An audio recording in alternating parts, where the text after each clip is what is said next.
make us proud. Right, today's lesson would focus primarily on differential calculus. It is part 2 of a lesson that we had last week. Last week we spoke about functions. We revised some basic concepts on functions. So today we are going to be looking at specifically differential calculus. Right, obviously we've been talking a lot about this mark distribution and target setting. Every time we interact with you, we talk to you about targets, and I know by now you have those targets in place, and most of you are able to reach those targets. But those that are not able to reach them as yet, it is not late because you haven't written the paper. It is only after tomorrow that it would be late for you to correct any mistakes on paper 1. But for now, it is still early. You can still fix a lot of errors that you have on paper 1. Obviously those are mark distribution. You can check the focus topic, that would be differential calculus. You can see that it weighs 35 with a variance of 3, which means the marks in tomorrow's paper will range between 32 and 38 on differential calculus. Obviously your target there for just the minimum pass would be 10 marks, but if you want to get a bachelor, you can target 20 marks for calculus. Right, today we are going to show you how you can get those marks in differential calculus. It's a big topic, so in question papers at times you would have question 8, question 9, and question 10 being differential calculus. Remember, it can differ. It differs from one question paper to the next. Right, let's move on. Obviously, the formula sheet, information sheet, it is vital that tomorrow you make use of this formula sheet. You make best use of it. It is there to assist you. Please use it wisely.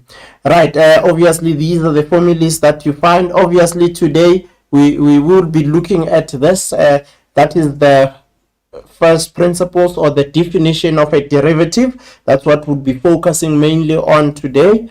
And then obviously this side you find that these are equations that you use for mainly paper 2. However, this equation of a line here, different forms of a line segment, you see the gradient there. We are going to use that in calculus because we talk gradient.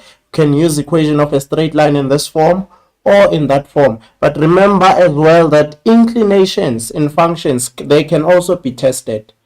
You can be tested on inclinations in paper 1 when you do your functions. If you recall from last week's lesson, there was a problem that I solved using an angle of inclination. Obviously these then the next formulas would be for your trigonometry.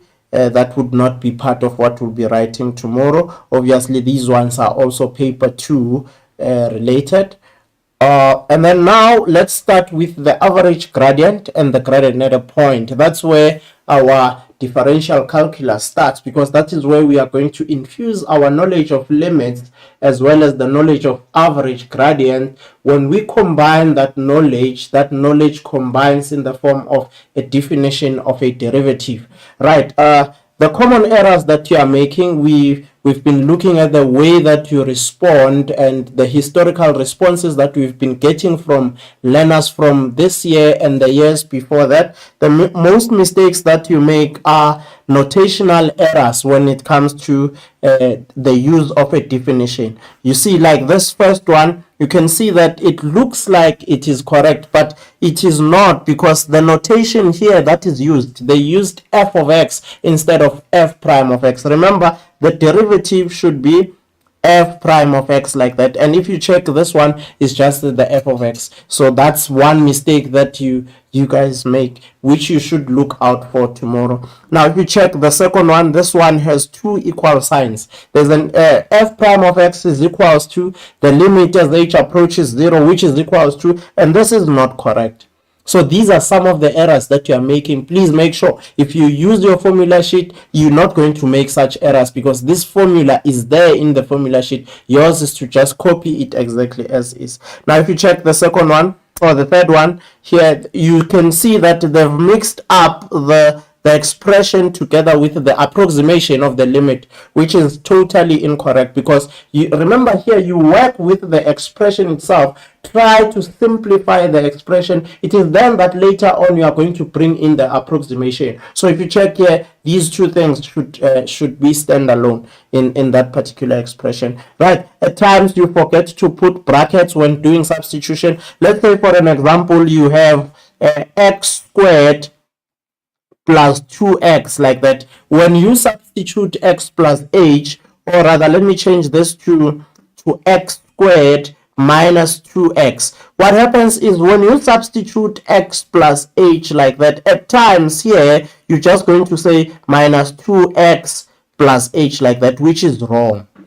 You are supposed to use what? To use a bracket to say, okay, since it's x squared minus 2x, if I'm having my f of x as that, then it means that my f of x plus h like that should be x plus h all squared minus 2 into x plus h like that. So the use of brackets thereof is very, very important. So please make sure that you use those brackets. I normally say brackets are the safest way in mathematics. There is never an expression that you will get wrong whilst using brackets, even if you are not supposed to use them. But if you use them, there is no way in which you'd get an answer wrong.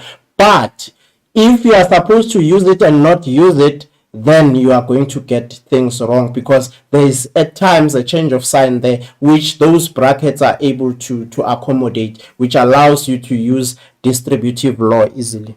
Right. Obviously, incorrect removal of brackets, that's also something that we need to look at when they talk about x plus h all squared. For an example, most of you would write this, or some of you would write this as x squared plus h squared, which is totally incorrect. This should be written this way: x plus h multiplied by x plus h. This is the safest way of writing it, because once you write it this way, then you are able to distribute inside. You are able to distribute inside there, then you'd be able to get correct things. So remember, every time when you have a square, use the two brackets and distribute properly. Now, at times when it comes to mistakes that you make, you drop off the limit before substituting h is equals to 0. Remember, you can only drop the limit when you've substituted the approximation h is equals to 0. Substituting h is equals to 0 before the expression is simplified. So it's very, very important that you simplify the expression and write it in its simplest form before you substitute h is equals to 0, the approximation there. Times incorrect use of language. We normally say you derive, and we don't derive in calculus, we differentiate. Deriving an equation or a formula and differentiating an equation, those are two totally different things. We are not deriving them, we are differentiating them. Right, now I have the first example here. Given f of x is equals to minus 5x squared plus 2x. Determine the average gradient between x is equals to 2 and x is equals to 3. Now, what happens here, good people, is that you are given 2 points and they are looking for the average gradient. This is the normal gradient that you know, the normal gradient that you've studied in grade 10 and you've studied in grade 11. It's called the average gradient because such a gradient is calculated between 2 points. Now, you can see here, you are given a point x is equals to minus 2, and you are also given a point x is equals to 3. Now you are looking for the y values of these. If you can get the y values, find out what y is when x is equals to minus 2 and put that value here, and find out what y is when x is equals to 3 and put that value there, which means that you'll be looking for f of minus 2 as well as f of what? Of 3, like that. When you found those y values, then you will have the coordinates. If you have coordinates, obviously you can use y2 minus y1 over x2 minus x12 to find the gradient. Right, on the next slide, I'll show how that should be done. Now, check, we have those 2 points. First things first, here you can see that what I did here was I determined f of 2, which means that I am going to substitute 2 minus 2 on the original equation, and I get that the corresponding value of y is negative 24. So you can see that when x is negative 2, y is negative 24, like that. The next step, obviously, I should be substituting x is equals to 3. If you check there, f of 3 is minus 39, which means that when I substitute 3 on the original equation, I'll get that y would be negative 39. Now we can use these 2 points to find the gradient. At times we use gradient is y2 minus y1 over x2 minus x1. However, it can also be written in functional notation. What is y2? Y2 can be f of minus 2 or f of x2 minus f of x1 over x2 minus x1. I'm writing it in functional notation, which means that instead of writing it as y, I write it as a function of x. Now, if you check here what I did, obviously I determined f of 3, and then the next step what I did was I worked out, if you check here, we worked out the gradient as what? F of 3, or y when x is equals to 3 minus y when x is equals to minus 2, divide by what? Divide by minus 3 minus 2, like that. And then you can see that I've substituted those values and I got that the gradient is equals to minus 3. This would be what we call now the average gradient. The average gradient, not the gradient at a point. Remember, average gradient, if you have a curve like this, let's say that you have a curve like that, then the average gradient would be the gradient between 2 points A and B, like that. But if you want the gradient at a point, then you're looking for the gradient at a specific point.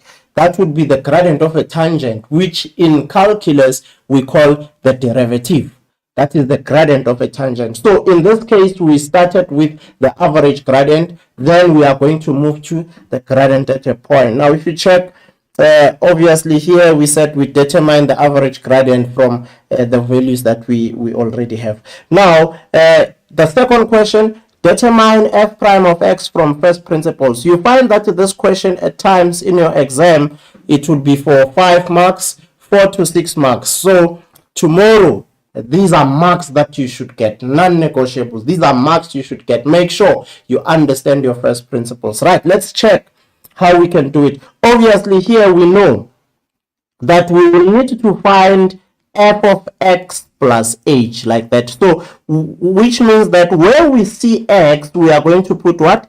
X plus h all squared, and then plus 2 into x plus h, like that. Which means that now I can simplify this and say minus 5 into, remember I said to you, when you have a square, you can open those 2 brackets to be safe, and then plus 2x plus 2h. Then you will simplify this expression. It will give you f of x plus h, because you know from the formula that you will need f prime of x would be the limit as h tends to 0 of f of x plus h minus f of x over h. So we start by computing f of x plus h, and then from there we can go to the formula and substitute. Right, now let's check how we actually do it here. Now if you look at this, the first step here, you can see here I determined f of x plus h. This is what I was doing here in order for me to determine f of x plus h. Where I see x, I put now x plus h in the original expression,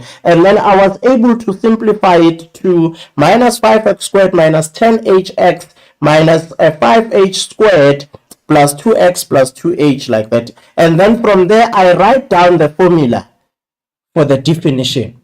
That is the formula for the definition. Very, very important. And then from there, in the formula of the definition, what do? I substituted this is my f of x plus h. I substituted f of x plus h and I subtracted what?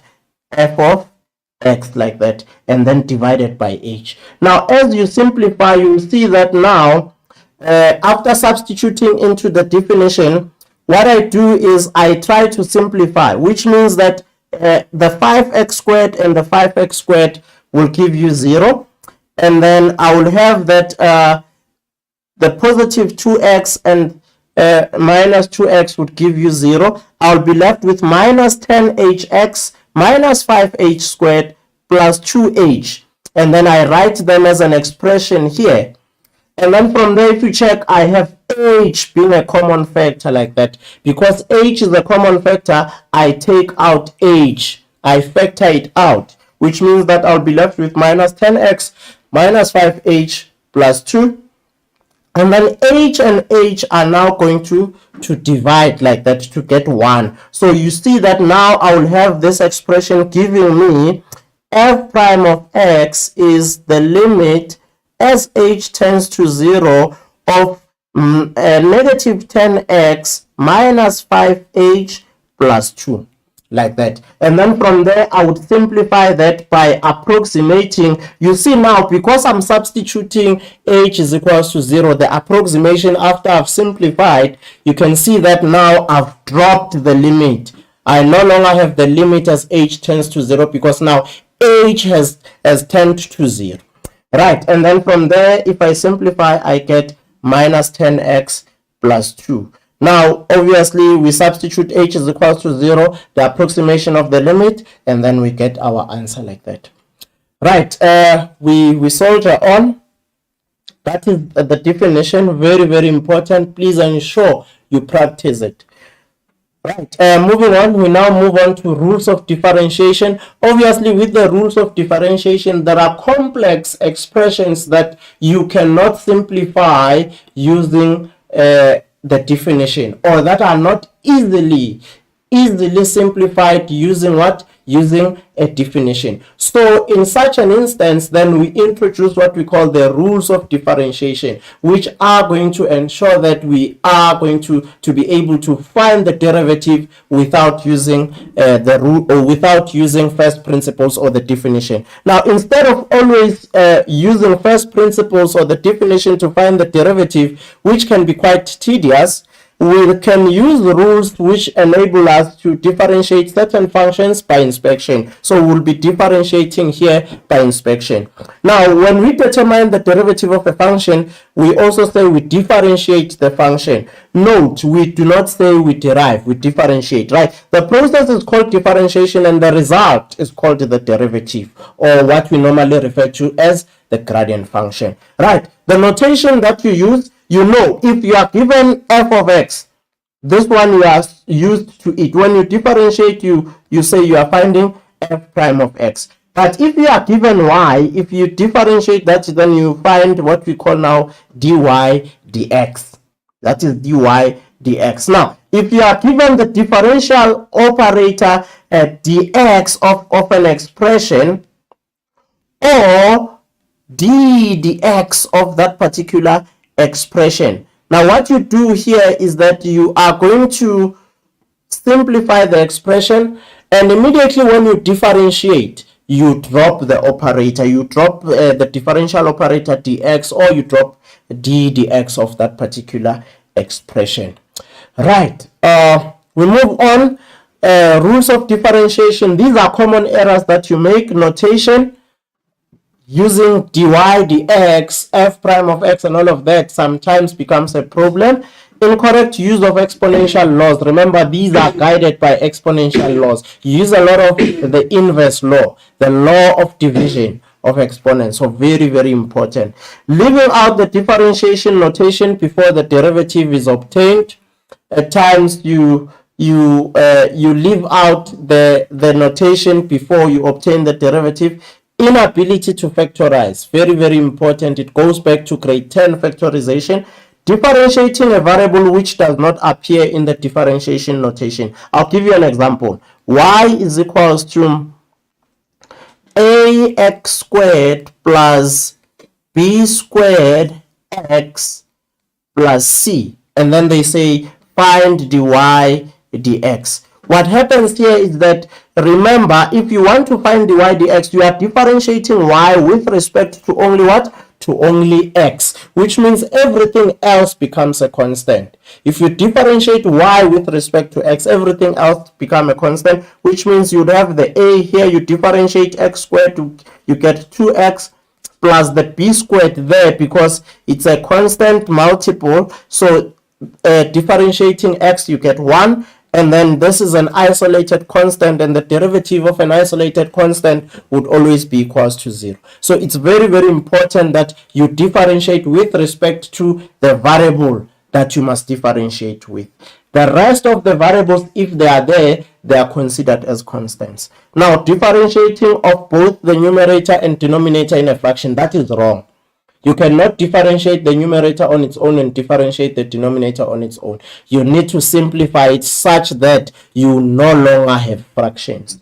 Right. Incorrect conversion of a set to exponent. This is very, very important.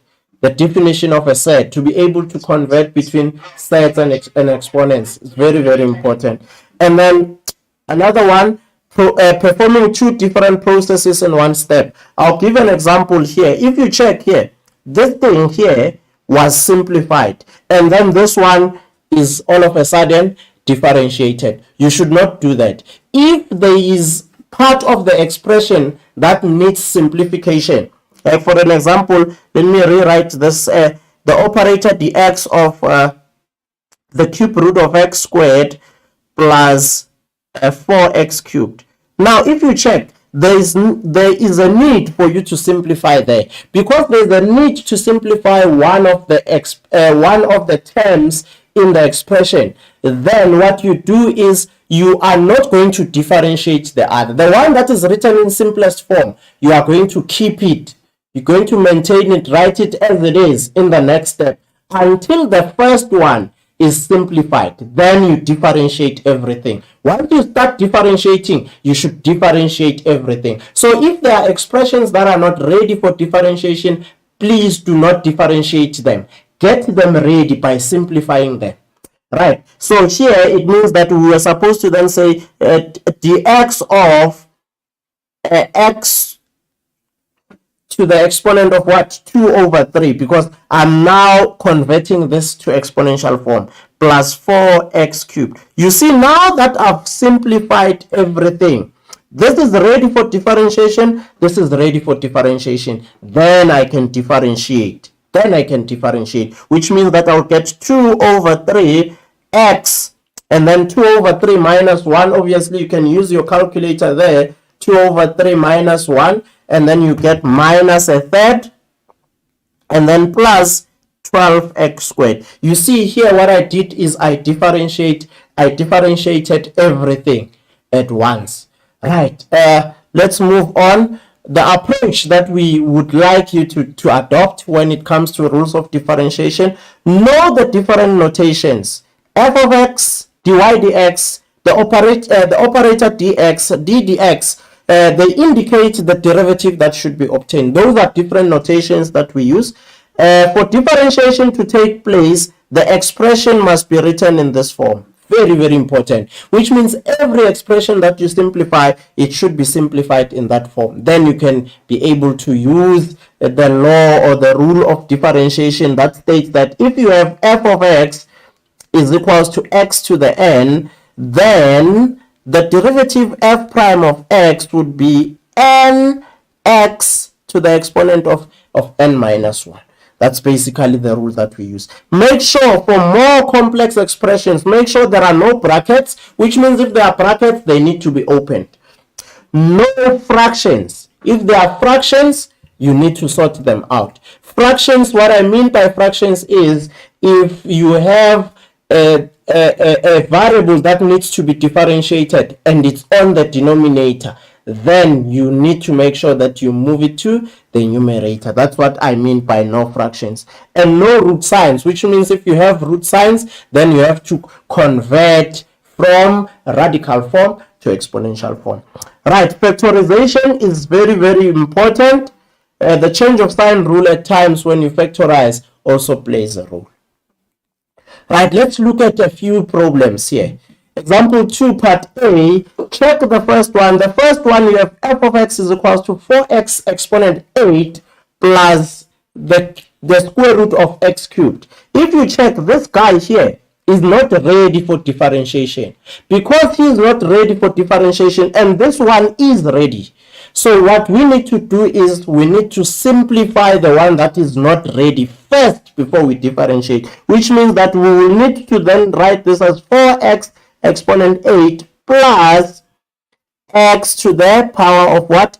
3 over 2. That is what we are actually doing to simplify. Now this guy is ready, this one is ready, so we can differentiate. Right, let's check how I did that one. Now if you check here the solution, you can see that the first one is ready for differentiation, but this one was not ready. So what we had to do was we had to then convert it to exponential form, so that we can be able to then differentiate. Now if you check, this one is ready, this one is ready, then we differentiate. We find what? F prime of x. You see here I maintained it as what?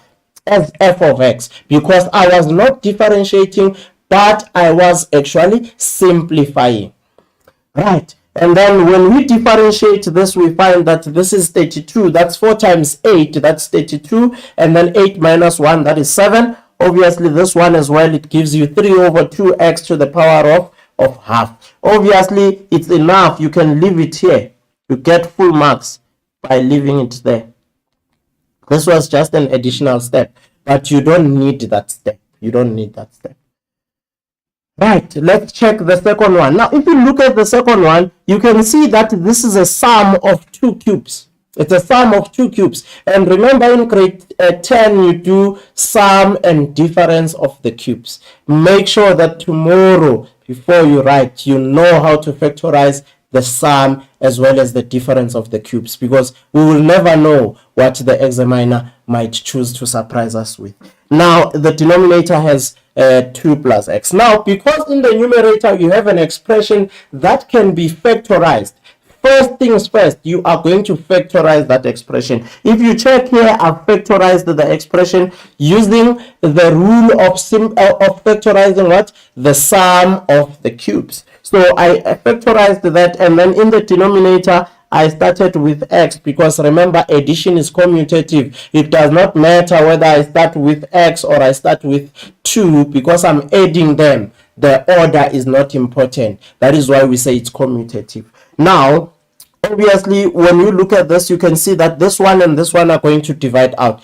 At all times it's always like that. When you have a numerator which is factorizable, you'll find that also in the denominator you'll find one of the terms that are the same as those in the numerator, so such that at the end you will no longer have fractions. If you check here, we no longer have fractions. Then we can differentiate, and if we differentiate now, because it is ready, we can differentiate and say dy over dx. You see, I'm using dy over dx because the original function was given in terms of y. So dy over dx will then be given by 2x minus 2, like that. So that is how you are going to solve part 1 or part A of this rules of differentiation. I also have further examples in part B. Let us check how we can actually solve those ones. Now, if you check, the first one is g of x. Now, because this one has a common denominator, you see this denominator is a monomial. I want to go back here. If you check here, I had y is equals to x cubed plus 8. Some might ask, but say 2 plus x. Why do you approach this differently to the one that is on the next slide? Now, if you check here, this denominator is a binomial. What is a binomial? Bi means 2. It means you are adding 2 terms. 1, 2. So it's a binomial. Because it's a binomial, we cannot divide each term by that. It will not assist us anyway. So we need to factorize the numerator as well as look at whether the denominator is factorizable. If it is, we factorize the denominator as well. But if the denominator is in its simplest form, we factorize only the numerator. Now, this is a binomial. Look at this one now. What they divided with is now a monomial. It is a single term. If it is a single term, then that term is rendered the common denominator, which means we can divide each term of the numerator by that term. I will repeat. It is a monomial. Since it's a monomial, it means you can divide each term of the numerator by that term. But in this one, because the denominator is a binomial, we then factorize the numerator. Instead of dividing each term by that, each term in the numerator by that, it will be mathematically correct to do it, but it will not assist you anyhow. If you can simplify this and say this is x plus 2 plus 8 over x plus 2, you still cannot differentiate this. So you've made it more complicated than it actually was. So if it's a binomial, then we need to factorize. Please ensure that. Now, because it's a monomial, what we'll do is we are going to then divide each term by that. So which means that I can take the cube root of x divided by x. That is my g of x. Plus, oh no, it's not the cube root. This is 3 root x. Divide by x, and then I would have that the cube root of x, then divide by x. Now I can simplify. If I simplify the numerator, obviously my g of x, remember I'm still writing this as g of x because I'm not differentiating. So this would then be, I would convert this one to x to the half and then over x, plus I would convert this one to x to the 2/3 over x, like that. Then we can simplify. Now let's check how we can easily do that. This is our solution like that. Now if you look at this, what I did first was that I simplified this one to 3 to the half, simplified this one to x to the 3rd. I converted, I wanted to remove these sets. I wanted to remove sets or the root signs. So now I then divide by the common denominator. If I divide each term by the common denominator, then that's what I'm going to get there. This is still my g of x. Now that both the expressions or both the terms of the expression are ready for differentiation, then I can differentiate the first term, then differentiate the second term. Remember, you can leave it here. You will still receive full marks like that. If you can leave it like that, you are still going to get full marks because you've differentiated. You showed that you do have that particular skill of differentiating. Right, let's look at the second one. Now if you look at the second one here, first things first here, it is not written in terms of y. So what we're going to do is, we know our expressions or our functions, we write them as in the form of y. Y is equals to, or we make y the subject of the equation. So what we basically going to do here is start by making y the subject of the equation. How do we do that? First things first, we are actually going to say, okay, since we are given this in terms of what you call as a complex expression, what we do is we're going to try and make y the subject of the equation. Now first things first, what we did was we transposed the 8 like that. I made a mistake here. It should be 8x cubed. We transposed what you call the 1. We took 1 that side, and then we transposed the 2x as well as y. So that's what we have here. We took out y as a common factor, which means we'll be left with 2x minus 1 there, and then 8x cubed minus 1, and then from there we divide both sides by 2x minus 1. We get that y is 8x cubed minus 1 over 2x minus 1. Now we've made y the subject of the equation, and you can see we are dividing here by what? By a binomial. And I said to you, if you're dividing by a binomial, it is best that we factorize the numerator as well as the denominator. Now if you check here, 8x cubed minus 1, that represents difference of the cubes. 8x cubed minus 1 represents difference of the cubes. So I simplified this expression using my grade 10 knowledge of what the difference of the cubes. So now you can see that this one and this one will divide out. I'll be left with 4x squared plus 2x plus 1. Now the expression is ready. If you check, I've used y equals to y equals to y equals to. But now because the expression is ready, I'm now going to differentiate and find the derivative dy dx. That simplifies to 8x plus 2, like that. Right, we are moving on. Obviously, we've exhausted our rules of differentiation. Remember, after rules of differentiation, then we should do what we call the equation of a tangent to a particular curve.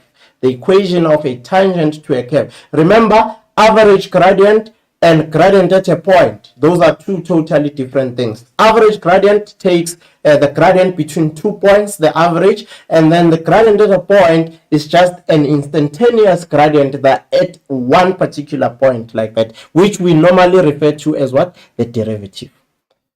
Right, I hope we're still moving together. Right, equation of a tangent to a curve. I would like to remind you that we are actually interactive on our WhatsApp line 0647488913. We are interactive. If there are any questions based on the lesson that we are having, please ensure that you do ask those questions on the WhatsApp line so that we are able to assist you. Right, equation of a tangent to a curve. A tangent is a straight line that touches the graph at only one point. Very, very important. This point is called what? The point of contact. So it's very, very important. You'd see as we start solving these problems that point of contact becomes very, very important. It is central to the workings or the understanding of the calculations that have to do with average, or that have to do with the tangent or the equation of a tangent, or rather the gradient of a tangent. So the point of contact here is of paramount importance. So now we define the tangent mathematically as follows. Obviously now we look at the method to determine the equation of a tangent. Determine the derivative which will give you the gradient function. That's the first thing that we do. We find our gradient function because we would be given the function, the original function. Once you differentiate that function, you are forming a new function. That new function is called a gradient function. It is a function that tells you how the gradient changes as x changes. So which means any value of x that you feed into the gradient function will no longer give you y, but it will give you the gradient. Very, very important. Remember, f of x is a function of x. It gives you y.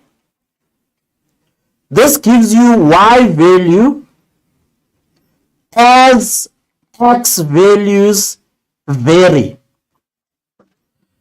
So if you substitute, you put f of 2, it's going to give you y when x is 2. If you substitute f of 3, it gives you y when x is equals to 3. However, when you now have f prime of x, this no longer gives you the y value as x varies. It gives you what? The gradient as x values vary. It gives you the gradient, which means if you put f prime of 2 or f prime of 3, then you are getting the gradient when x is 2 or the gradient when x is 3. It is no longer giving you y when x changes. It now gives you the gradient as x changes. Very, very important, the understanding of the gradient function. Right.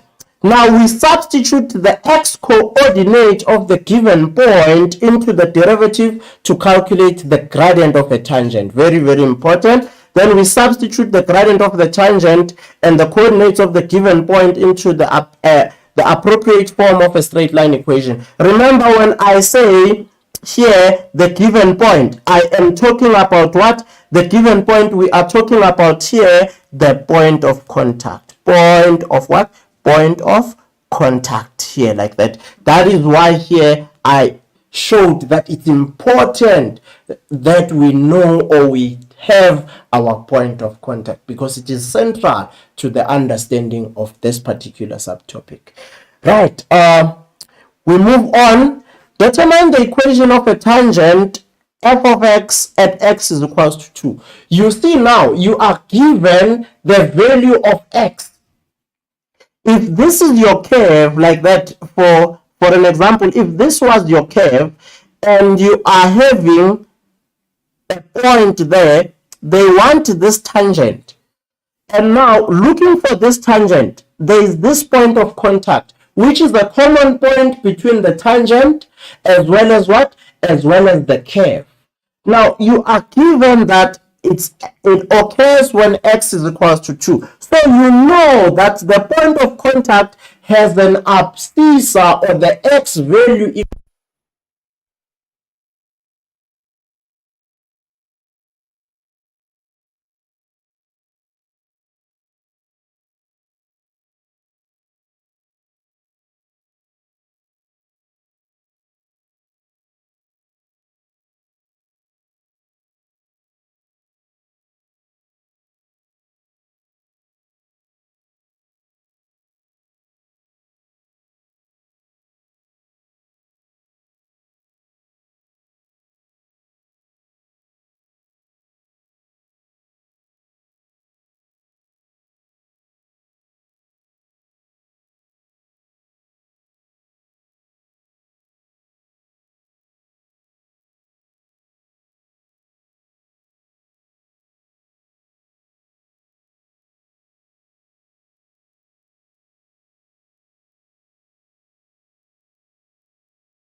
n minus 3. Then we can be able to find the equation. Next, we determine the equation. Now, if you check here, obviously, I used y minus y1 is m into x minus x1. Then from there, I am going to substitute a point as well as the gradient. If I simplify, I get that y is equals to negative 2x plus 1.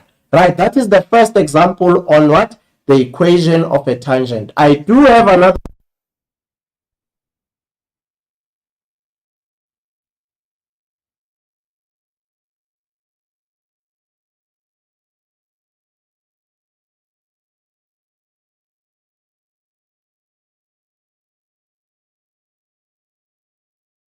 Believe in yourself. Believe a little more in yourself. Because to those that believe, nothing is impossible.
Right, hello and welcome back. I hope you understood the first part of the things that we were doing. It's very important that you understand them. I'm now going to continue. I hope that the 2 minute break that I gave you was sufficient for you to just move around there. Now let us look at the next part of this. It is still equation of a tangent to a curve. What I did here was that I changed the approach, just tweaked the question a bit. If you check, this one wants you to determine the point of contact. It is unlike the first one where they said determine the equation. Here you are given the gradient, right? And you are given the curve.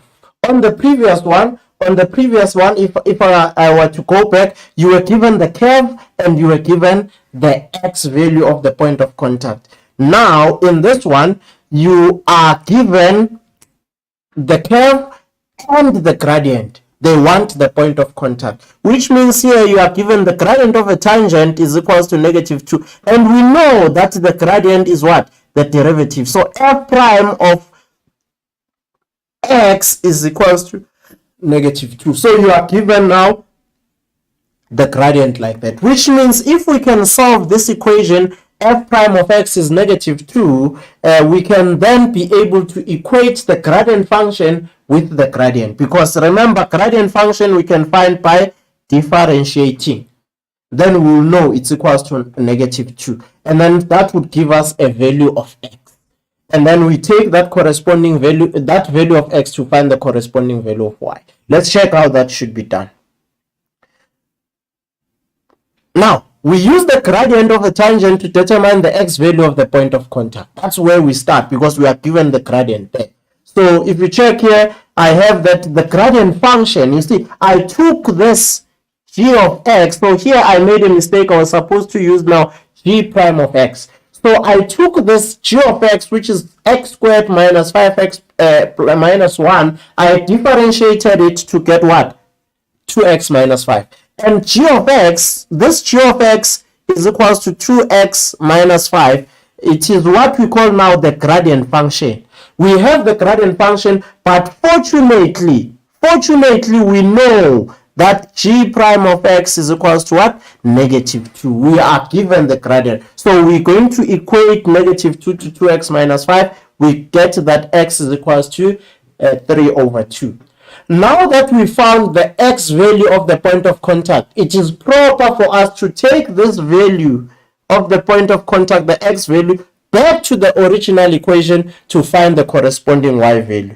So this is what we will do. Then we use the x value to determine the corresponding y value and hence the point of contact. Now, if you check that solution when it comes in here, you can see that we've substituted where we see x on the original expression or equation, we use 3/2, or we replace x with 3/2, because that's what we got for x. Then we get that y is minus 25/4, which means that this now represents our point of what? Point of contact, like that. So which means that we now have our point of contact like that.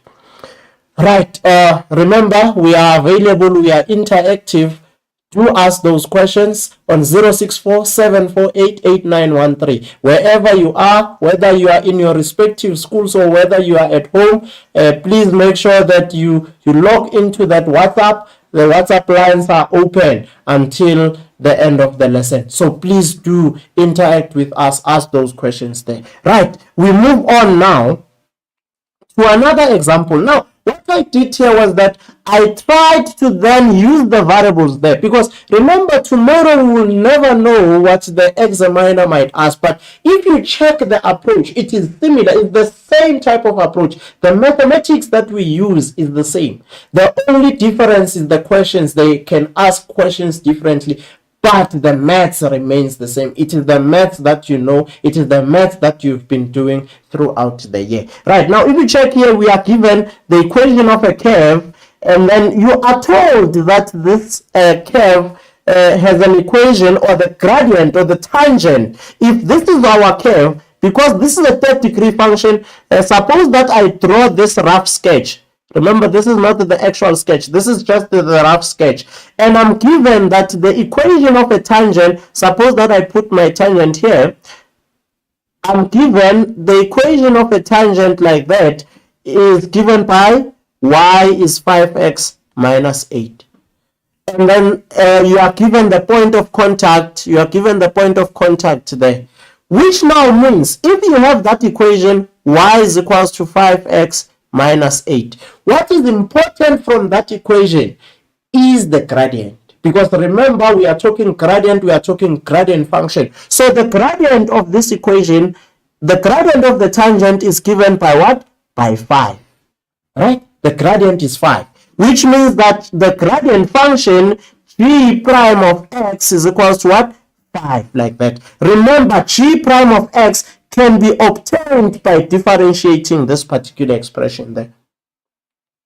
So they are asking you to find the values of p and q, which means that here, since there are two unknowns, then you need to generate two equations that can be solved simultaneously. How can you then get those equations? Let's check how we can get those equations. We'll discuss it first. Now, you can get those equations by, first, you solve this gradient function. It will give you one of the equations. Second, you are going to substitute the point of contact on the original equation to get the second equation. Now, let's check. The solution comes through here. You can see that first we substitute the point of contact on G to get equation 1. Now, if you check, what we did was we just substituted the x as 1 and y as -3 on the original equation like that. And then we were able to generate equation 1 like that. We substituted -3 or 1 and -3, the point of contact, on the original equation of the curve, because the point of contact, remember, it lies on the curve. It lies on that particular curve. Now, up next, we are going to then substitute the gradient and the x value of the point of contact on the gradient function to get equation 2. Let's see. Now, if you check here, I found what we call now the gradient function by differentiating the original function. I found g of x. G of x, if I differentiate 2x cubed gives me 6x squared. Px squared, if you differentiate px squared, remember, p is a constant because you are differentiating with respect to x. And then this becomes what now? 2x, like that. So this would be 2px. That is where you got this 2px. And then qx, if you differentiate qx like that, this is q. Because you are differentiating with respect to x, q becomes a constant. This is q into 1, then that would be q. That's where we got the q. And then when we differentiate -7, obviously the derivative of a constant there should be 0. So then we substitute the gradient, which is 5. I spoke about it there. And then from there, we substitute the x value, we get equation 2. Since we have equation 1 and equation 2, we can use substitution method, or we can equate the two, because I wrote both of them in terms of q. Now, if you check, we equate 1 and 2 and solve for p and q. If we equate 1 and 2, it means that we are going to take equation 1, q, in equation 1. Equation 1 is equals to equation 2. Which means that this thing is going to be equated to that one there. And then we solve, we get that p is -3, and then we substitute back to get q, and we get that q is equals to 5. So that's basically what we're supposed to do there. Right, we are moving on. Right, the graph of a cubic function. The graph of a cubic function. Now, before we start with this graph of a cubic function, I would like for us to just take a 2-minute break again. Just a 2-minute break, and then we are going to look at the graph of a cubic function as well as the derivative of that particular graph and solve some questions before we touch on optimization. So I just want you to take just a 2-minute breather. We are starting now with our cubic functions. Your 2 minutes time starts now.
Hello and welcome back.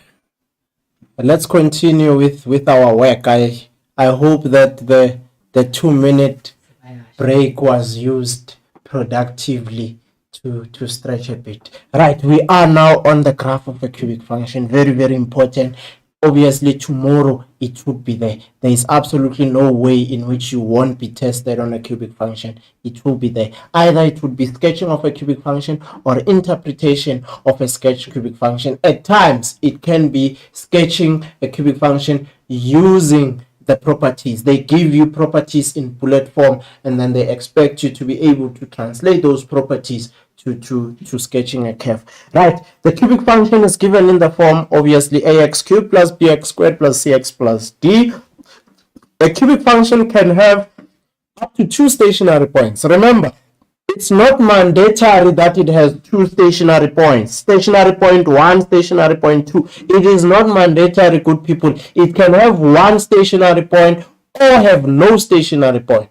It is not always given that it will have 2 stationary points. That is why here we say it will have up to 2 stationary points. All cubic graphs have 1 point of inflection. That is very, very important. The point of inflection is one that is found using the double derivative. If A is positive, then there are 3 possible shapes. If you have 2 stationary points, then that's the shape that you're going to get. You see, there is a point of inflection and there are 2 stationary points. At times, there would be 1 stationary point. If you have 1 stationary point, then coincidentally, that stationary point also becomes a point of inflection. So you say that it is now referred to as the stationary point of inflection. So you have 1 stationary point. And then if you have no stationary point, you still have the point of inflection, but there is no stationary point. At times, you find that when you differentiate this, you find that the expression has non-real roots, which means you cannot determine the x values of the stationary point. It means the stationary points do not exist. It does not mean that the cubic function does not exist. It means those stationary points do not exist, because you can have 2 stationary points, 1 stationary point, or no stationary points at all. It's still a cubic function, right? If A is less than 0, obviously now it will take these shapes here. Similarly, 2 stationary points, 1 stationary point, and no stationary point, like that. And then from there, what are the steps that I need for me to be able to sketch a cubic function? We determine the coordinates of the stationary point by letting f prime of x to be 0. Then we solve for x and substitute the x values into f of x to find the y values of the stationary point. Normally, good people would advise as teachers, if the question is not scaffolded. By scaffolded, I mean if they did not ask, determine the x-intercept, determine the y-intercept, determine the coordinates of the stationary point. If they just said sketch a cubic function, it is proper that you start by finding stationary points. Why are you doing that? You are doing that so that you can know the general shape. You are doing that so that you can know the general shape, because remember, the general shape depends on the number of stationary points that you have. So if you have 2 stationary points and A is less than 0, then you expect this shape. If you have 1, then you expect this shape. So it is proper to start with those stationary points so that you know the shape of the graph. Then we look at the sign of A using the general shape of the graph. We determine the x and y intercept by letting y to be 0 and x to be equals to 0. Remember, when you find your x intercept, in most cases we use what you call the factor and remainder theorem. That is where you're going to use inspection to find a factor, and then from there you're going to factorize either by using a synthetic division, long division, or by using inspection. Right, if asked to determine the coordinates of the point of inflection, if you want the point of inflection, then you're going to let f double prime of x to be 0. Remember, the point of inflection is also an application to testing for concavity, to check whether the graph is concave up or concave down, and then we plot the points to draw a smooth curve. Right, let us look at the following examples that I have. What I did was I came up with examples of a sketched cubic function. We're just going to put in those basic interpretation points, and then from there we're going to look at the reverse process, finding the equation of a cubic function. But for now, let's start with this one. The graph of f of x is x cubed minus 4x squared minus 11x plus 30 is drawn. A and B are the turning points of F. Determine the coordinates of D, E, and F. Now, let's locate D, E, and F. If you look at those 3 points there, you can see that those are the x-intercepts. Those are the x-intercepts. So to find the x-intercept, what do? We let y to be equals to 0. Which means if y is equals to 0 here, then we would have that this expression x cubed minus 4x squared minus 11x plus 30 is equals to 0. Then we need to solve for this one. Obviously, to solve for this, we use the factor and remainder theorem. You are going to try out different values by inspection to find the value that will give you 0. You call that a factor. And then you're going to use the inspection or synthetic division or long division to find the other factors like that. So let's check how this can be done. Now, use inspection to find a factor. Now, there we go. I'm trying out x is equals to 2. If I try out x is equals to 2 and substitute 2 on the original equation, you can see that I get an answer which is 0. Which means that x minus 2 is a factor. I am saying because x is equals to 2. Remember, I substituted x is equals to 2. It means that a factor, I will then transpose the 2, which means x minus 2 is equals to 0. Then this x minus 2 like that is a factor.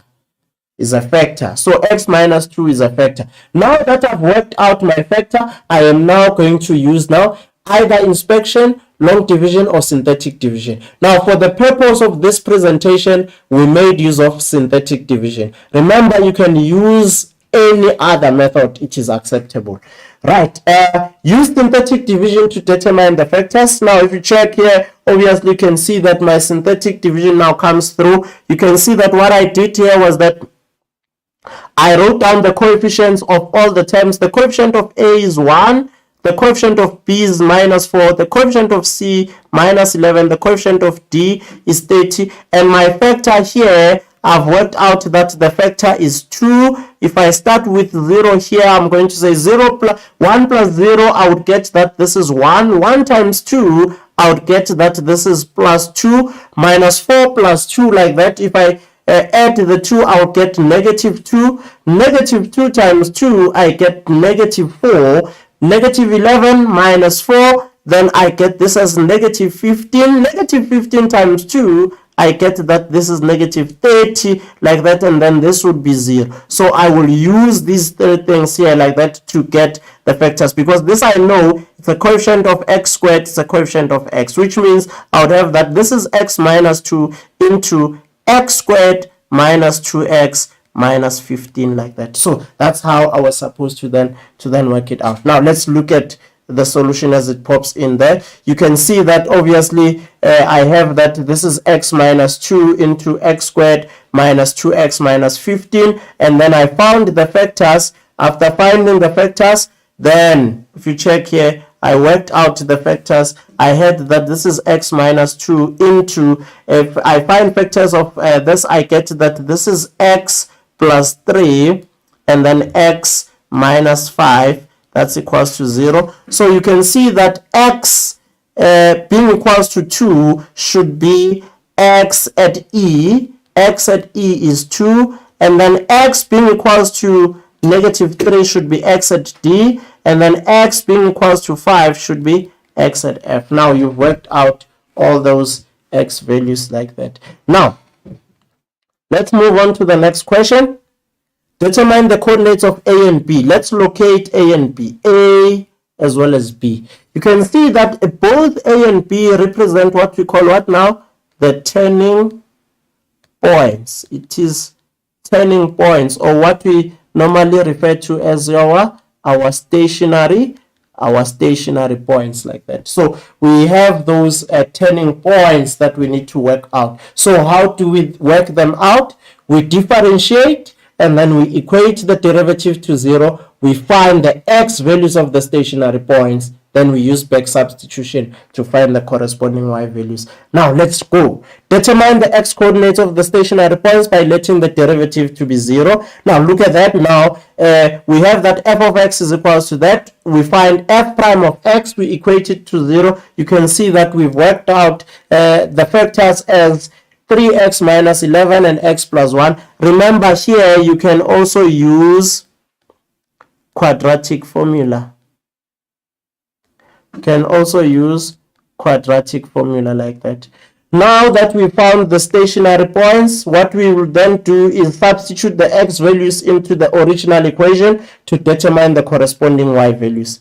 Now there we go. We substituted f of 11 over 3. So where we see x on the original equation like that, we put 11 over 3. We get that this is minus 400 over 27. We will know that it represents the y value at b because y is negative.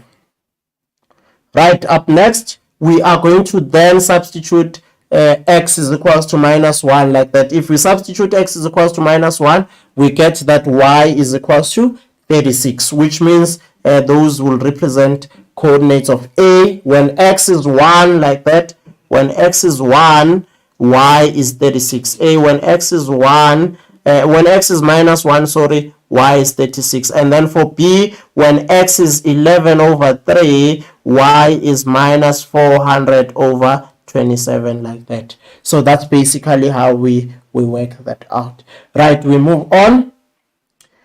The next question says determine the x coordinates of what? Of the point of inflection. Now, if we want the point of inflection, remember, we have the coordinates of A, we said minus 1 and 36.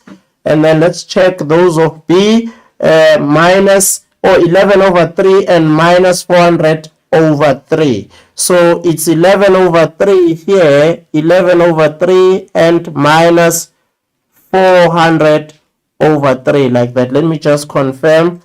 Yes, it's 11 over 3 and minus 400 over 3 like that. Now, moving on, we want the x coordinates of the point of inflection. Remember, there are two ways in which you can determine the x coordinate of the point of inflection. The first one would be to use what? F double prime of x is equals to 0. Solving that equation gives you the x value of the point of inflection. Alternatively, what you can do is you can add the two x values. Remember, the point of inflection is the midpoint. It is the midpoint of what? Of the stationary points. So you can just add the two stationary points and divide by 2 using the equation of the midpoint that you've learned in grade 10. X at a plus x at the midpoint is x at a plus x at b over 2. So let's check now method A using the second derivative. If we use the second derivative, what you do is you find the first derivative as well as now you work out the second derivative and you equate it to 0. You found that this is 4 over 3. We're not supposed to equate that to 0.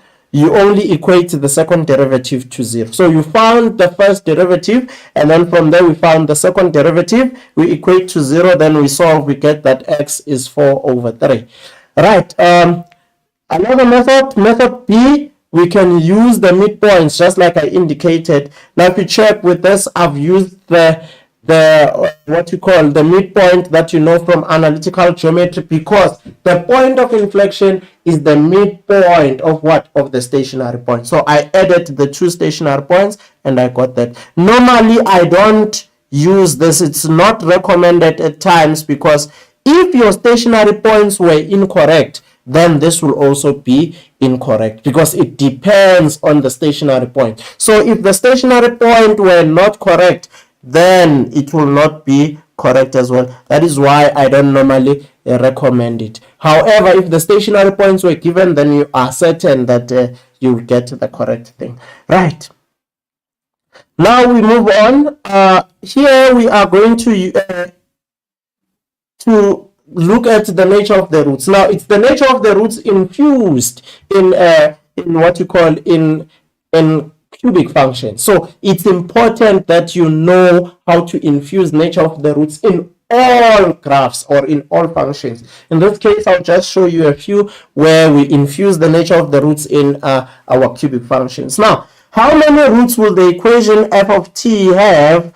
F of x equals to t have. So you have f of x equals to t when t is greater than 36. Now let's look at the coordinates minus 1, 36 like that, and then we set here 11 over 3 and negative 400 over 3 like that. So now they're asking if t is greater than 36. Remember, this is f of x equal t, which means you have a line y is equals to t. So the question that they're asking here is how many times will a line y is equal to t touch the graph if t is greater than 36, which means, remember they said if t is greater than 36, and you said here y is equals to t, which means y is greater than what?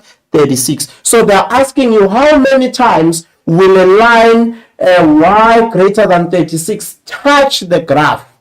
How many times will it touch the graph? Now, this is a line here, y equals to 36. This is a line y equals to 36.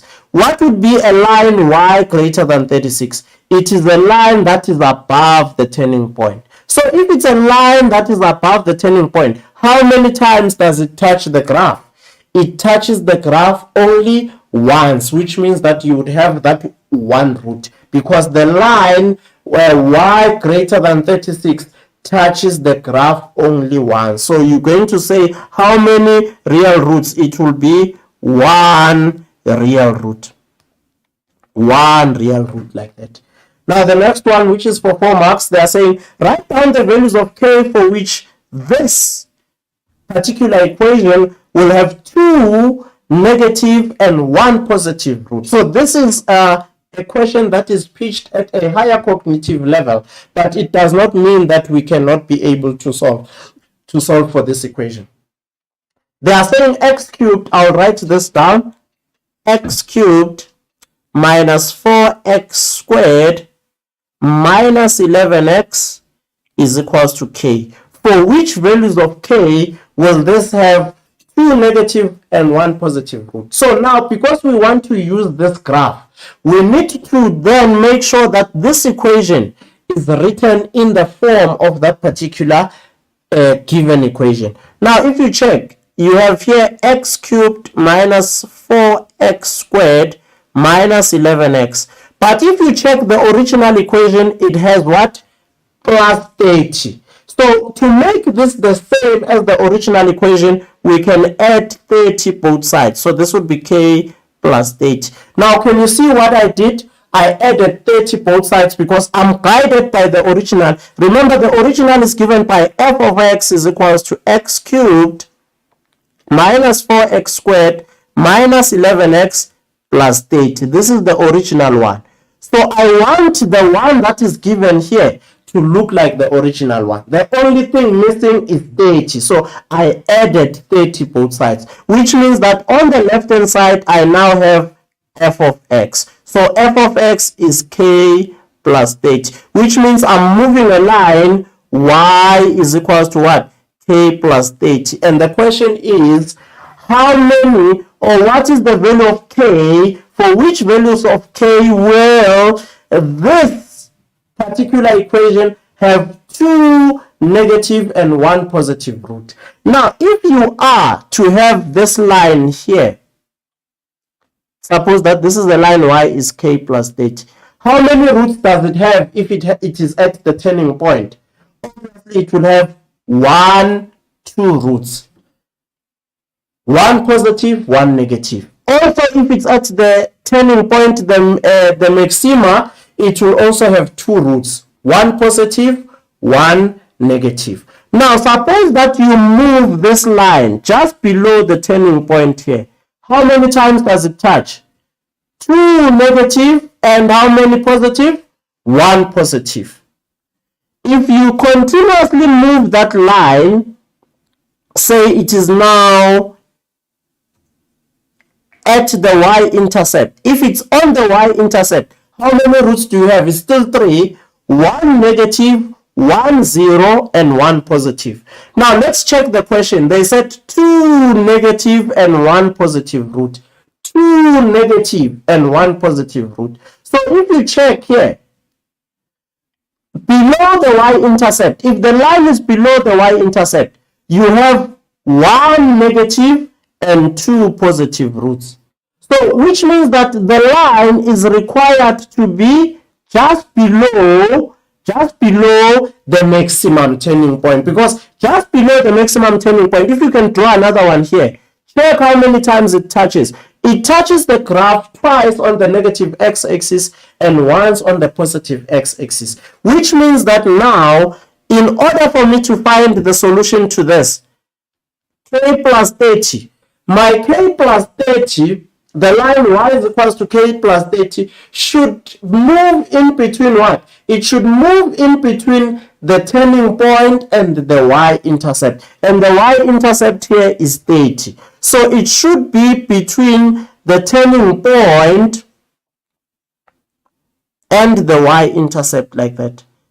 Turning point is 36, like that. So it should be the line, this line, y should be trapped between, the y should be trapped between the turning point and the y-intercept, like that. But we know that our y is equals to k plus 30. So if we transpose the, or rather if we use the additive inverse, subtract 30 everywhere here, which means this would be 30 minus 30. K plus 30 minus 30. And then 36 minus 30. So you can see that 30 minus 30 here, you get 0. K. And then this becomes what? 6. So the line should be, K should be trapped between 0 and 6 for you to have 2 negative and 1 positive root. Right, that is a higher order question right there. A higher order question. But remember, we are available on WhatsApp. You can actually interact with us to get a further explanation on this. Right, we are moving on. We now want to determine the equation of a cubic function. We have the 3 cases. I will present to you 3 cases. Case 1, you are given 3 x-intercepts. If you are given 3 x-intercepts like this, then it means you can use this equation, where x1, x2, and x3 represent the given x-intercepts, like that. And then from there, you are going to find an additional point on the graph. After finding that additional point, then you can be able to determine the equation. Now, case number 2. Case number 2. With case number 2 now, you are given 2 x-intercepts, but one of them forms a tangent with the x-axis, which means that it is repeated twice. That is why it forms that particular tangent. So in order for you to work that out, it is the same as this one. It's just that now x1 is repeated twice. So that is why you say a into x minus x1 squared and then x minus x2. Where x1 and x2, remember x1 and x2 represent what? The x-intercept, and one of those x-intercept is also a stationary point. If you are given 2 x-intercepts, one of the x-intercept is a stationary point, then you can use that, substitute the given point, and then from there you'll be able to determine the equation. Now let's go to the third one. The first 2, very nice and easy to work with. Case 3, that is the one that is challenging most of the time. Now what happens with case 3? Case 3, you are then going to be given the turning points. If you are given the turning points and they want you to go back, then you should note that the stationary point plays a dual role. So you can find equations. It means here you have to solve simultaneously. You can find equations. How do you find equations? You solve f prime of x to be equals to 0. This would give you an equation. Right? You also going to then use what? F of x is equals to that given equation, ax cubed plus bx squared plus cx plus d, where you're going to substitute the turning point here to form one equation. You can also substitute the turning point there to form another equation. But in this one, you can substitute the x value of the turning point to get one equation, substitute the x value of another turning point to get another equation. So that is the explanation thereof. I have examples where I've applied what I'm talking about here. So let's go to those examples quickly. The first one, you can see here you are given the graph of f cuts the x-axis at x minus is equals to negative 2, x is equals to 1, and x is equals to 3. The turning points of f are a and b, and then pq is perpendicular to the x-axis with p on f and q on g. The general equation is given by that. G of x is 2x. Prove that the equation of f is given by. Prove that the equation of f is given by. Because we are given 3x intercepts here, good people, it is proper for us, if we are given 3x intercepts, remember we said it will be proper for us to use what? F of x is equals to a into x minus x1, x minus x2, x minus x3. Remember, this f of x is the same as y. So that is where I got the first line there. I then substituted where I see x, I put minus 2, I get x plus 2. I put 1, I get x minus 1. I put 3, I get x minus 3. And then I have an additional point on the graph. This is the y-intercept, where x is 0, y is 6. So I substituted where I see x, I put 0. Where I see y, I put 6. I was able to find a. And then after finding a, what should I do? I substitute a back. Then I get this. Then from there, I can FOIL it out. I multiply these two here. I multiply them together, leave this one outside, and then I will then distribute that as well. I have actually proved that this equation is given by that. Now, what is important here, good people, is that you actually know if it's given in this form, like you are given 3x intercepts, then you should use this form. That's what is important. And then from there, remember, you should also have an additional point on that graph. Right. Let's check the second one. The second one is a problem of what? Case 2. Remember, I explained the three cases. Just want to take you back, slightly back. Just slightly back. I explained those three cases, case 1 and case 2. We dealt with case 1 problem. Now we are busy with case 2 problem. We will then later on come to case 3 problem. Now this was a case 1 problem that I was explaining here. Then let's look at a case 2 problem. Case 2 problem, what are we given here? One of the stationary points is what? Is our one of the x-intercept is also a stationary point. Now they said show that a is 2, b is minus 2, c is minus 10, and d is minus 6, like that. So now what should we do here? Obviously we should be solving the equation y is equals to a into x minus x1 squared x minus x2. Remember, we need an additional point. We have a point D, which is 0 and minus 6, which means we will say y is equals to a into x plus 1 squared and then x minus 3, like that. And then we are going to substitute this point to get the value of a. Let's check how it's done. Right, look at what we did here.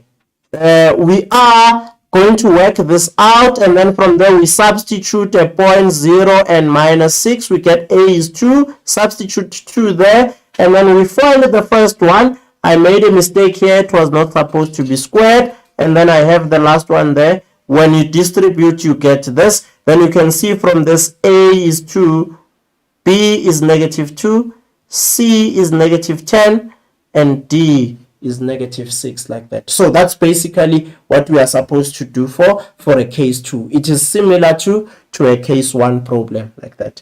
Now, moving on. Now, if you look at this one is a perfect candidate for what? For a case 3, because we are given 2 stationary points. If you are given 2 stationary points, remember I said you are going to solve the equation f prime of x is equals to 0, and also you are going to have that you are going to substitute everything there to f of x so that you get the required unknowns, because there are unknowns here, which means that if you check here, the unknowns is at a, b, and c, which means you need to use simultaneous equations. Now let's check how that can be done. If you check here, what I did was I differentiated the original equation, because I'm going back to my knowledge of stationary points. To find stationary points, I differentiate and then I equate the derivative to be equals to 0.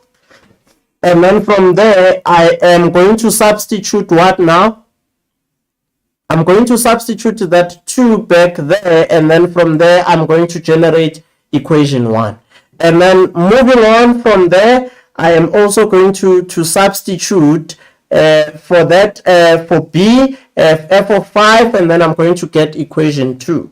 Now, taking the two equations and equating them, I get that a is 21, and then b is negative 60, and then c, I would obtain c by substituting back to the original equation. Where I see x, I'm going to put 5. Where I see y, I'm going to put 18, like that. You can see where I see y, I put 18. Where I see x, I put 5, because I substituted one of the stationary points on the original equation to get c.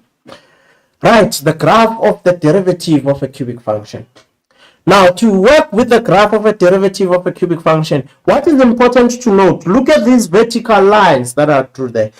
They are trying to show you the relationship between the graph of a cubic function together with its derivative. Remember, you have a function of a function f, the graph of a cubic function. If you differentiate the cubic function, what do you obtain? You obtain a quadratic function, which means that this graph can be converted to that graph by means of what? Differentiation, which means that this represents y as x vary, but now this represents what? The gradient as x varies, like that.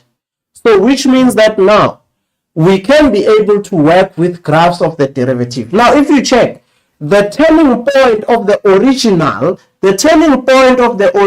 function, it becomes what now? The x-intercept of the derivative function.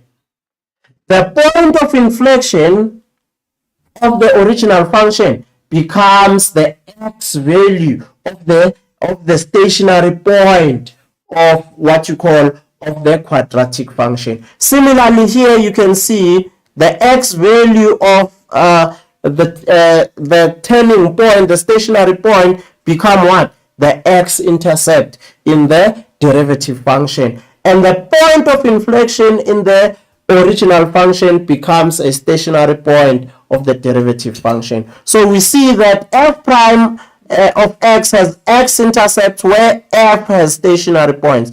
F prime has stationary point where f has a point of inflection. Very, very important. Now, let's look at an example that governs that. In the sketch below, we are given that f of y is ax squared plus bx plus c. It's an equation of a quadratic function. It's the derivative of a cubic function where f is a cubic function, like that. Now, write down the x-coordinate of the stationary points of f. Remember what we said. We said the x-coordinate of the stationary points. We said here the x-coordinate of the stationary point become what? The x-intercept of what?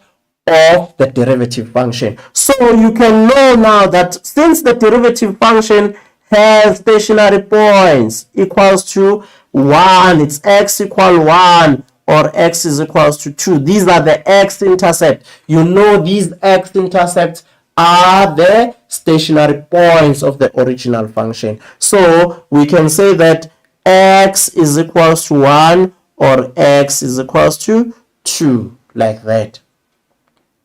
And then the next one says determine the x coordinate of the point of inflection. Now remember what I said. when I was doing point of inflection with that particular cubic function, I said the x value of the point of inflection is the midpoint of the stationary points. If you still recall, I said, I even said I do not recommend that you use that unless if the stationary points are given. Now in this case, the stationary points are given, so we want to find what the x value of what of the point of inflation. So it becomes what the midpoint, where x with then say x at a plus x at b divided by 2, because the stationary point here is in the middle of the two.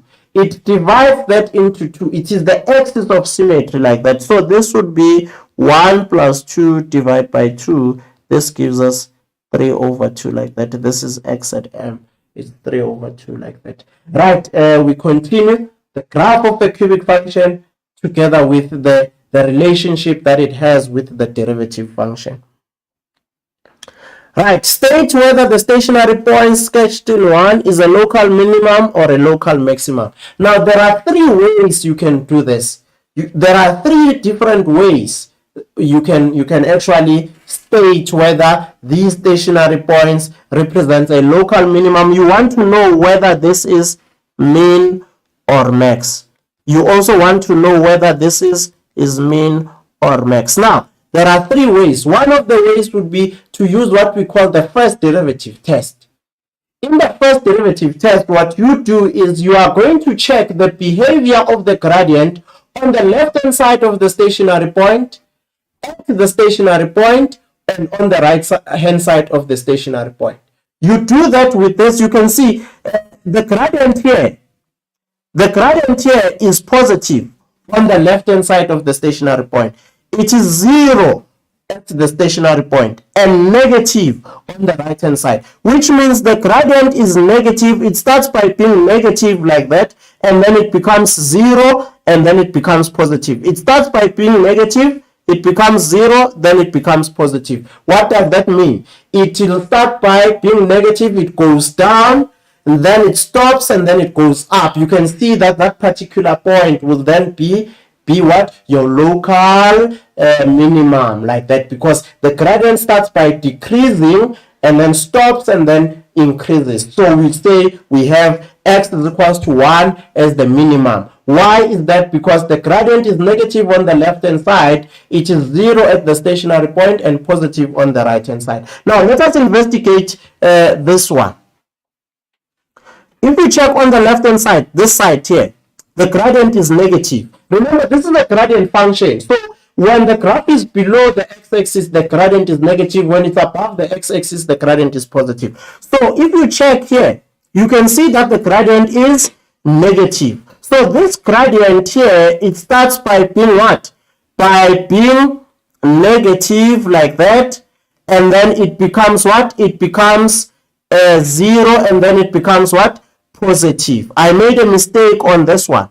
Let's go back to this one. Let's check here. I made a mistake here. If I use the first derivative test, let's check the gradient here. It's above, the graph is above the x-axis. Since it's above the x-axis, it means the gradient is positive. It starts by being positive here. And then it is 0 at the stationary point. And then below, when it's below the x-axis, then it's negative. So this starts by being positive, and then 0, and then negative. Starts by being positive, and then 0, and then negative. You can see that it is concave down. So it is a maximum turning point. X is equals to 1 is the maximum. Now let's check x is equals to 2. On the left hand side of x equals 2, what do you see? You see that the graph is below, which means that the gradient is negative. It starts by being negative, and then from there at 2 the gradient is 0, and then this side it's now positive. So this one starts by being negative, and then 0, and then positive. So you can see that now this point here is a local minimum because it is concave up. So that is using the second derivative test, the first derivative test. Alternatively, you can also use the second derivative test, where you're going to check the gradient of the gradient and check whether it will be positive or negative at these given points. Or alternatively, you can redraw from this. You can redraw the cubic function to say, I see that this parabola is concave up, which means a is greater than 0. If a of this parabola is greater than 0, it means that the a of the cubic will also be greater than 0. And if a of the cubic is greater than 0, it means this cubic will take this sign. And if it takes this sign, then it means that I would have the stationary point 1 here, the stationary point here 2. You can see from this graph that x is equals to 1 is a maximum and x equals to 2 is a minimum. Right, but what I did here is I used the first derivative test. Now, if you check with the first derivative test, I said if x is less than 1 on the left hand side of the first stationary point, the gradient is positive. So f is increasing. So you know it's increasing like that. And then when x is trapped between 1 and 2, when it's in between, then the gradient is negative. When it's in between, then the gradient is negative. But when x is greater than 2, then the gradient is positive. So you can see that x equal 1 is a maximum and x equals 2 is a minimum, like that. So I used the first derivative test like that. Now, hence or otherwise draw the cubic function. We've already done that. We said if a of the derivative function is greater than 0, we have a smiling curve, which means that a also of what? Of the cubic will also be greater than 0, which means you'd have a shape like that. That would be the rough sketch, and then you can just put your stationary points. On the left, you have x equals to 1, and then on the right, you have x equals to 2. So this would be your rough sketch like this. This would be your rough sketch. You'll get full credit for that because remember, you are only given those stationary points. They just wanted the shape there.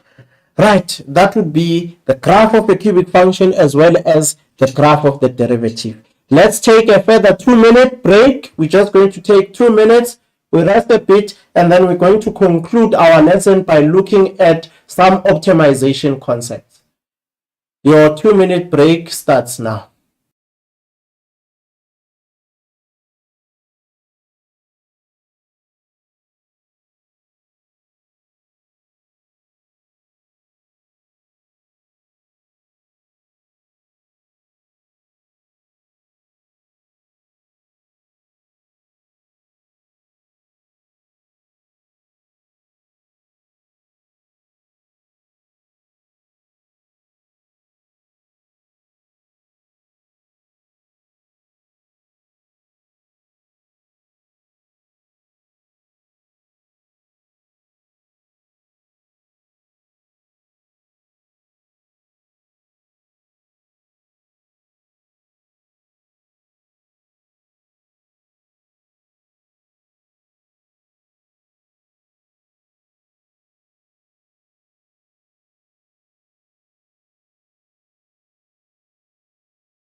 Hello and welcome to the last few minutes of our lesson.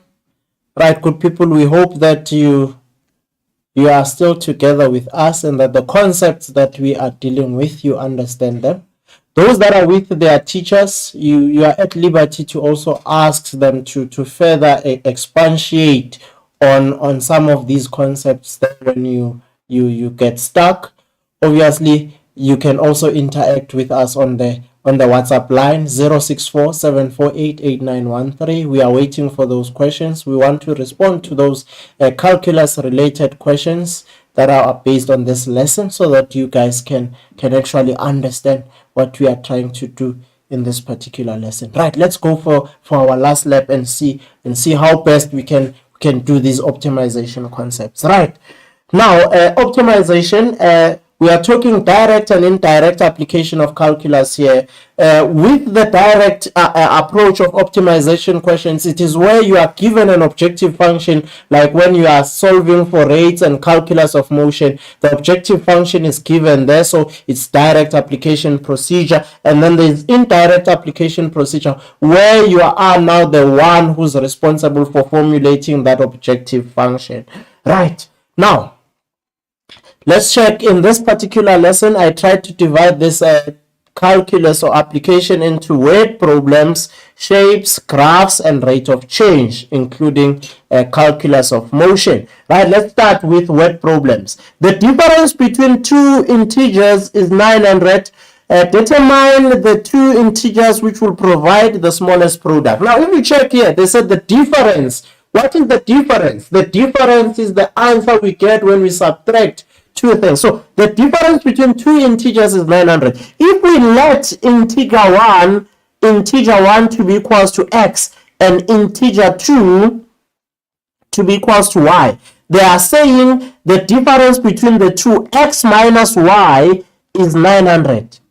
And then here they are saying, you see, you've generated one part of this, which would help you going forward. Determine the two integers which will provide the smallest product. What would be the product?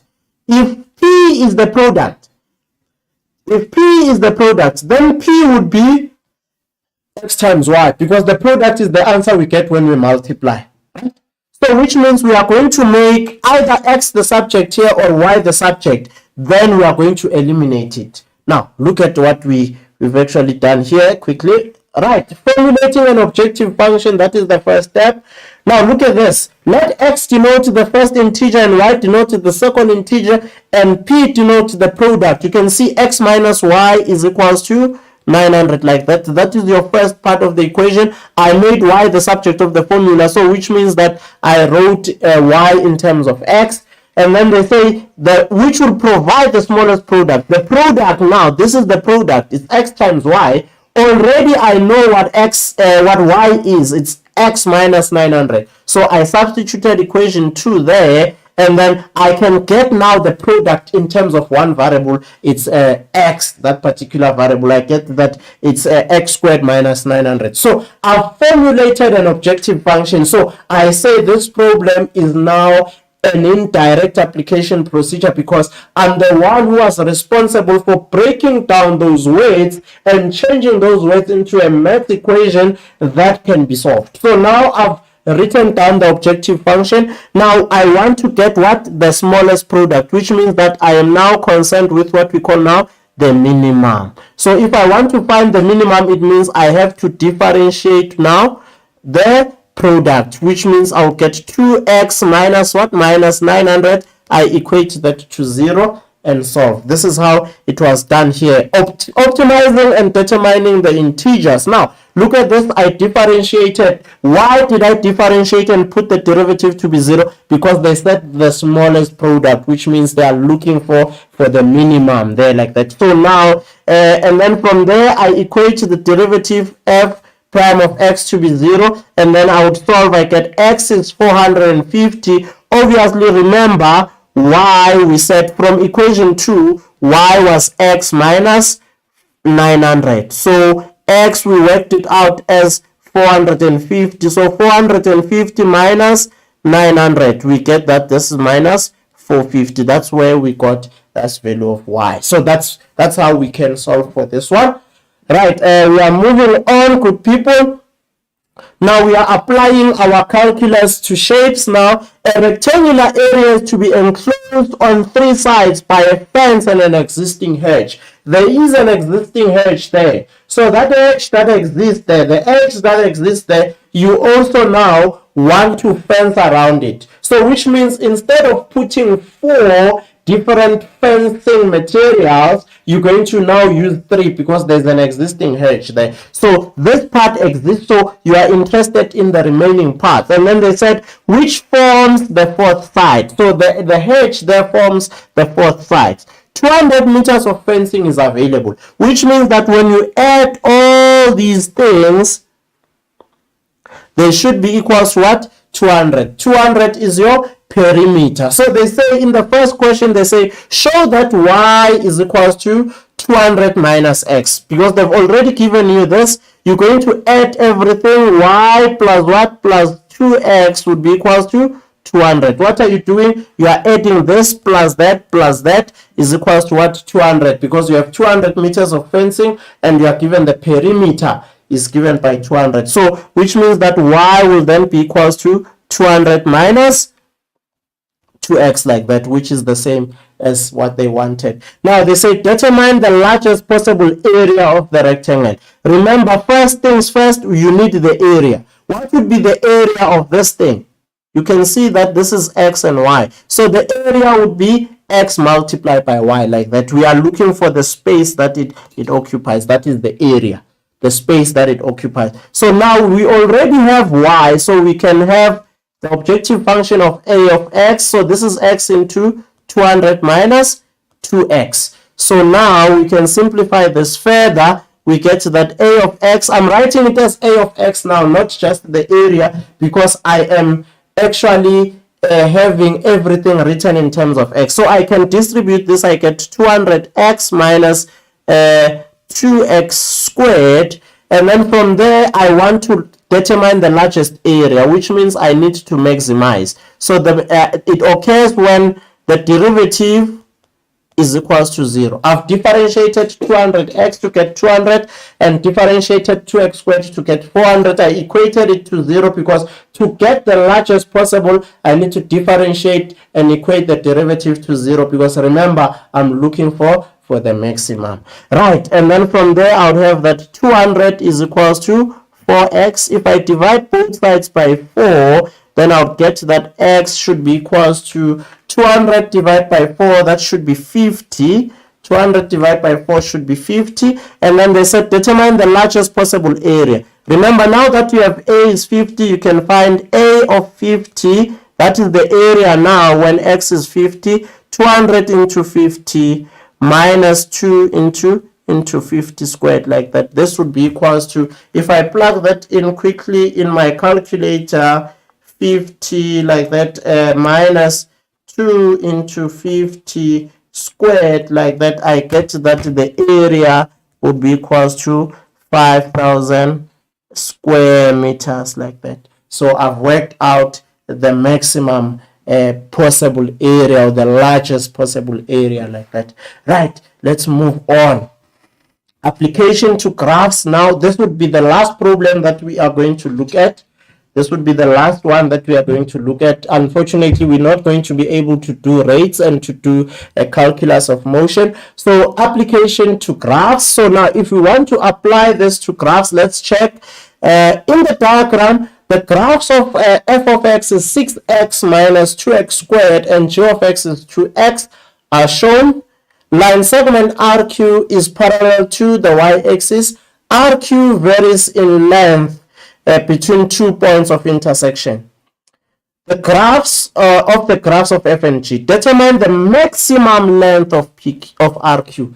They do not just want your ordinary RQ, they want the maximum length of RQ. So what is the first thing that we're going to do? We see that RQ is a vertical distance. So in order to find a vertical distance, good people, anytime you want to find a vertical distance between two graphs, then you're going to determine that vertical distance. In this case, it's RQ. It would be y top minus y bottom at all times. You take the y value at the top minus the y value at the bottom.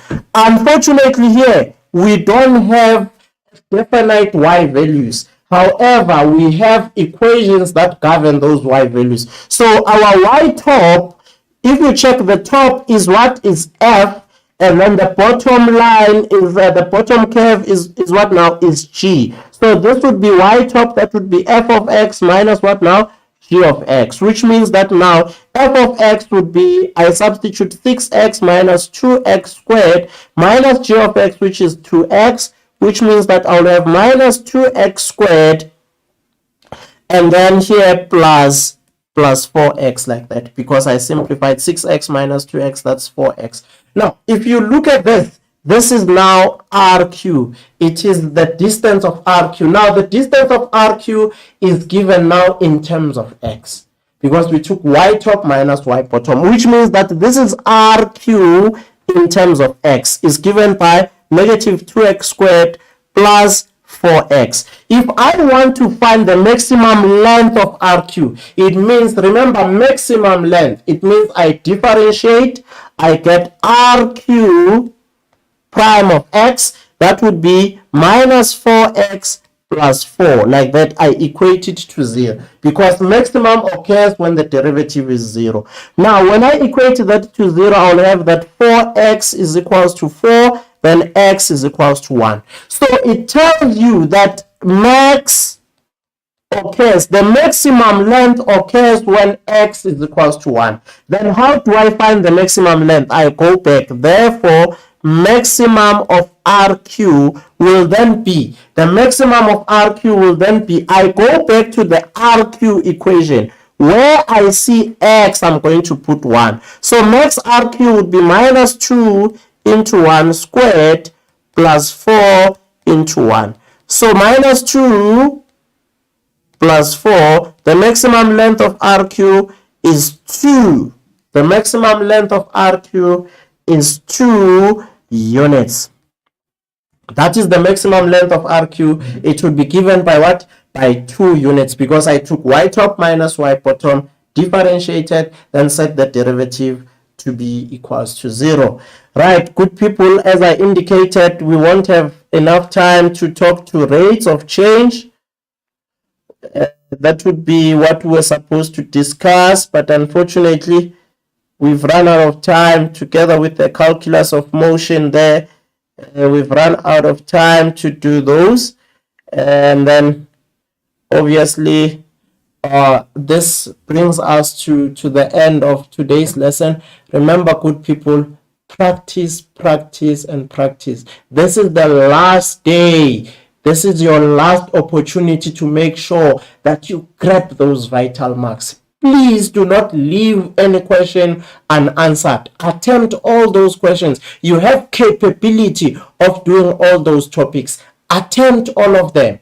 It is within grasp. There are some marks that you can get by just attempting those questions, by just indicating what you've been taught on those specific topics. Do not leave gaps.